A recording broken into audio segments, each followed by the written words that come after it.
پہلے تو میں اس بات کی بھی وضاحت کر دوں کہ ہمارے یہاں آج کی رات معراج کی رات کے نام سے زیادہ مشہور ہے. یہ مبس تو انڈیا پاکستان میں بہت کم لوگوں کے ذہن میں تھا، اب نہیں، اب تو بہرحال کافی اویئرنیس آ گئی. اور یہاں بھی ہمارے یہاں ہماری روایتوں کے اعتبار سے آج کی رات کو شب معراج کہنا بہت مشکل ہے. غلط تو نہیں ہے لیکن بہت مشکل ہے. آج کی اصل اہمیت و خصوصیت مبعث ہے. مبعث یعنی اللہ کا رسول کنتو نبیًا و آدم و بین الماء والطین، کنتو نبیًا و آدم و بین الروح والجسد.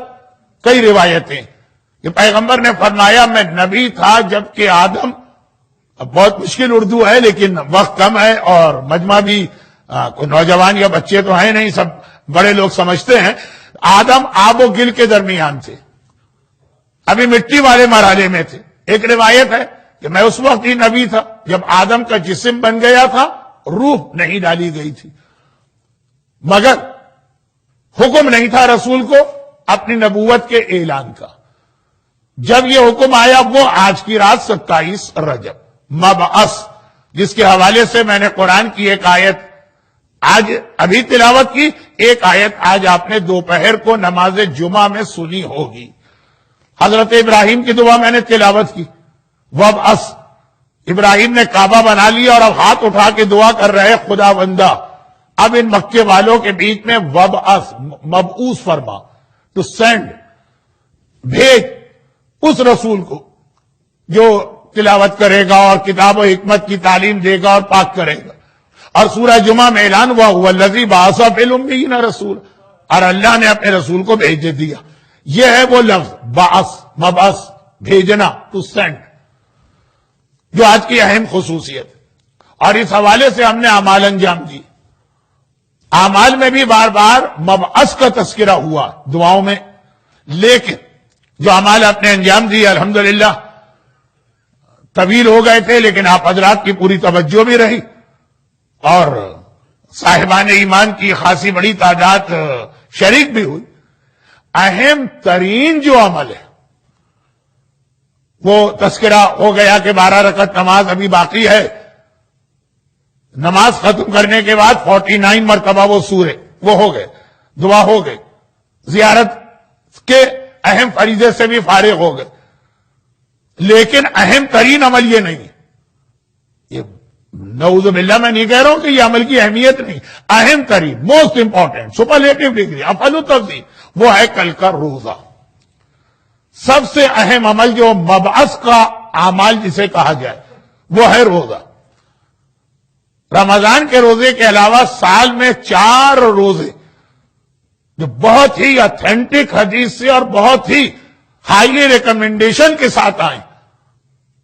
وہ 4 روزوں میں سے ایک ہے 27 رجب کا روزہ، پھر 17 ربیع الاول رسول خدا کی ولادت، اور پھر غدیر کا موقع. اور ان 4 میں جو سب سے کم مشہور ہے، آپ کو موقع ملتا، مجھے موقع ملتا حج کے دوران، 25 ذی القعدہ داہ الارض، وہ ایک الگ موضوع ہے. ہمارے ہاں جو روزے بہت زیادہ رکھے جاتے ہیں سنت روزے، 13 رجب کا روزہ لوگ رکھتے ہیں، بہت اچھا رجب تو پورا مہینہ روزوں کا ہے.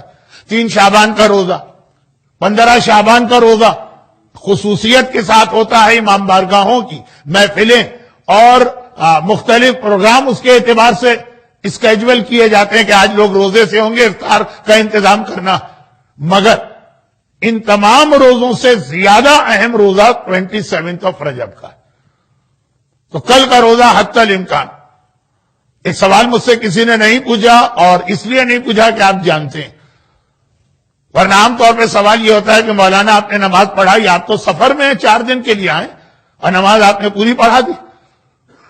لیکن اب اتنے زیادہ علماء آپ کے درمیان آنے لگے ہیں کہ مجھ جیسا طالب علم کو ضرورت نہیں وضاحت کی کہ کثیر السفر کو سفر میں روزہ بھی رکھنے کا حکم ہے اور نماز کا بھی.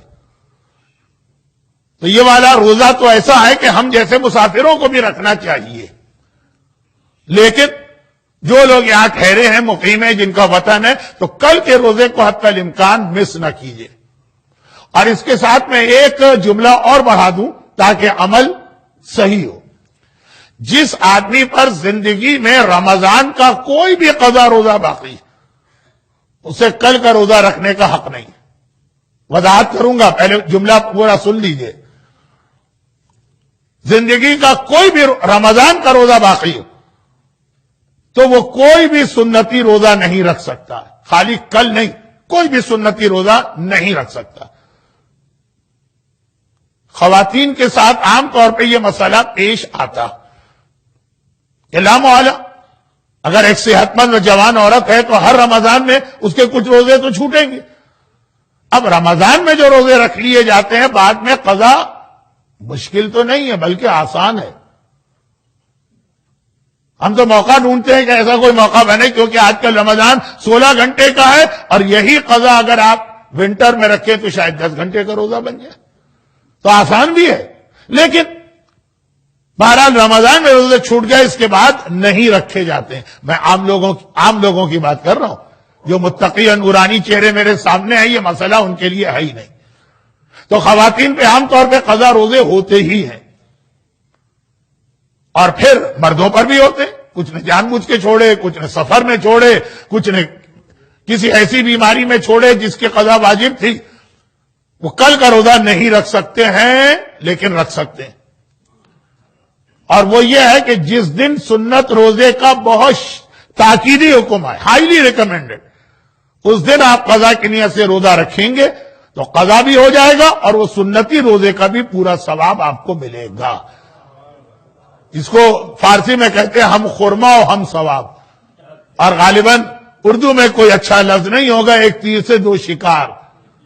عربی میں کہتے ہیں نور علی نور، اور انگریزی میں تو کچھ کہتے ہیں کہ کیا ایک تیر سے دو چڑیا مارنا کیا خیر جوڑ۔ میری فیلڈ نہیں ہے۔ تو دونوں کا ثواب ملے گا، اور اگر آپ نے سنت روزہ رکھ لیا تو دونوں روزے آپ کے ہاتھ سے گئے، کوئی ثواب نہیں بلکہ روزہ غلط۔ تو ایک تو یہ، اچھا اب اس میں ایک ایڈوانٹیج اور ہے، کس میں؟ قضا کرنے میں تو نہیں، قضا روزہ اگر کل آپ رکھیں۔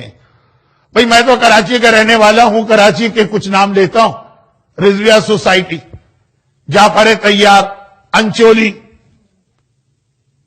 اسی طرح حیدرآباد کا بھی کوئی علاقہ ہے عبادت خانے کے قریب والا، اور لکھنؤ کے بھی ایسے محلے ہیں۔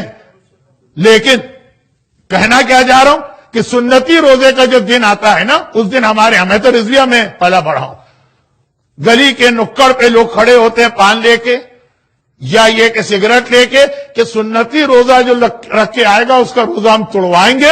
روزہ توڑوانے کا ثواب بہت زیادہ۔ آدھا دین جب آدمی سمجھتا ہے تو پھر اس قسم کی غلطیاں ہوتی ہیں، کیونکہ مسئلہ اپنی جگہ کہ اگر آپ کا سنتی روزہ اور کوئی مومن آپ کو سیریس سے دعوت دے، یہ لفظ تو میں نے اگر سیستانی کا پڑھ دیا، انہوں نے یہ لفظ لکھا، خالی روزہ توڑوانے کے لیے دعوت نہیں دے رہا، لا کما اعتاد الناس، ایسا نہ ہو جو لوگوں کی عادت بن گئی ہے کہ شیرینی یا حلوہ یا کھانے پینے کی چیز پیش کرتے ہیں، بسم اللہ چکھیے، کیونکہ خیال یہ ہے کہ سنتی روزہ مومن دعوت دے تو توڑنے کا ثواب ہے، تو لوگ سمجھتے ہیں کہ توڑوانے کا بھی ثواب ہے۔ توڑنے کا ثواب الگ مسئلہ ہے، لیکن یہ بہت لمبی بات ہو رہی ہے، آج وقت نہیں۔ اگر قضا کی نیت سے آپ نے روزہ رکھا اور آپ پر قضا ہے بھی، وہ روزہ کوئی نہیں توڑوا سکتا۔ آپ خود توڑ دینا چاہیں ظہر سے پہلے وہ الگ چیز ہے، مگر کوئی ثواب بھی نہیں۔ تو سنتی تاریخ کو قضا روزہ ہو تو ایک تو یہ کہ قضا ہو گئی آپ کی، ایک قضا کم ہو گئی، سنتی کا ثواب مل گیا، یہ روزہ آپ مکمل کریں گے۔ کیونکہ بہت سے روزہ رکھنے والوں کو میں جانتا ہوں کہ ان کو یہ چیز پسند نہیں آتی ہے کہ ان کا روزہ کوئی توڑوائے، لیکن وہ حکم شریعت کے آگے بول بھی نہیں سکتے۔ قضا روزے میں ایک یہ ایڈوانٹیج ہوگا، اور اسی میں ضمنی بات آ گئی کہ یہ جو طریقہ کار کراچی میں ہے، مجھے شکاگو کا نہیں پتا، کہ زبردستی روزہ توڑواتے ہیں، اس کا کوئی ثواب نہیں ہے، سیریس دعوت ہے۔ تو بات یہ کہاں سے چلی کہ اعمال میں اہم ترین عمل، جتنے ہم نے اعمال کیے یہ اہم اعمال ہے، اور اہم ترین عمل جو ہے وہ کل کا روزہ۔ ایک بات کل کا یہ غسل بھی بہت ریکمنڈ ہے، لیکن اب میں تفصیل میں نہیں جاؤں گا اس لیے کہ تقریر کا وقت بہت تیزی سے میرے ہاتھ سے پھسل رہا۔ کل کا غسل بھی بہت اہم، بلکہ بعض کتابوں میں تو آج رات کا بھی غسل لکھا، مگر یہ غسل آپ کر لیں، اس کے بعد نماز کے لیے وضو کی ضرورت۔ جمعے کا غسل آپ کریں گے تو آغا سیستانی اور ان کے استاد آغا خوئی کے فتوے میں وضو کی ضرورت نہیں۔ عید کا غسل کریں گے، وضو کی ضرورت نہیں۔ ہم لوگ حج کے لیے احرام کا غسل کرتے ہیں، وضو کی ضرورت نہیں، لیکن 27 رجب کا غسل اگر کریں گے تو اس کے ساتھ وضو کرنا پڑے گا۔ میں تفصیل میں قطعاً نہیں جا رہا ہوں، اس اعتبار سے کہ کل کی مجلس جو آنے والے کل کی مجلس ہے اس کا موضوع یہ کچھ بنے گا، تو وضاحت بعد میں ہوتی جائے گی۔ پہلے اصل مسئلہ کہ ایسا نہ ہو کہ غسل کے بعد بغیر وضو کے اس طرح سے ظہرین کی نماز پڑھ لی جائے جیسے جمعے کے دن پڑھ لی جاتی ہے۔ اور یہ بھی آغا سیستانی کی بات ہے، رہبر آغا خامنہئی کے ہاں تو سوائے غسل جنابت کے ہر غسل کے ساتھ وضو ضروری ہے۔ بس یہ اعمال کا حصہ سمجھ لیجئے میرے اتنی دیر کے بیان کو۔ اور یہ سارے اعمال، یہ دعائیں، یہ زیارت اور روزہ، یہ سب ہیں کیوں؟ کیونکہ کائنات کی تاریخ کے اہم ترین دنوں میں سے ایک دن ہے 27 رجب۔ برحمتك يا أرحم الراحمين وصلى الله على محمد وآله الطاهرين